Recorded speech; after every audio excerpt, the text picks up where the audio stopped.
नमस्ते, प्रणाम, हर हर महादेव। मैं अब सबका छोटका भाई हिमांशु भोजपुरिया ये भैया दोनों हाथ जोड़ के गोड़ लगतनी।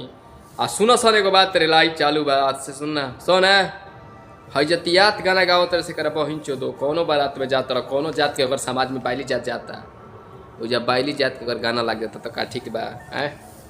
ऐसे ही तो लोग जतियात लोग मत गाव, तू ही लोग गावत रहा तबे जतियात होता, ठीक बा।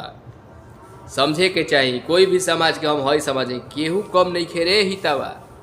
साला तू एगो बड़ुए एगो साला गाय ख कौन गुनगुनवा है कौन रे भाई से खाई जतियात गावे ऐसे कहत नहीं। हमार ट्रेन आ गई बिया, सार लोग जतियात गावल छोड़ लो अब बढ़िया काम करो लोग जय हो। और इहो बात अगर सुनला से तोहनी के ज्ञान आ गई हुई तो बेटा हमार अब वही ने जतियात कर छोड़ लो। कोई भी समाज में जा लोग बढ़िया बढ़िया गाना बाजेला। पवन सिंह के गाना काहे बाजेला?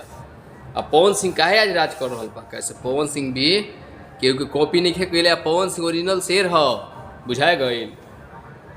जतियात गा के कतनो तू मार्केट बनेब, एक जन मार्केट बने रहन जतियात गा के ऐसन गिर गिले कि साला आज का कहीं हम कहूँ में हमारा लाज लागत। कैसे पवन भैया के बात बा, ऐसे लोग समझ गए कि पवन सिंह के फैंस का कहता है। ऐसे कहिले कि नीमन नीमन गाना की जरूर बाजी, ठीक बा।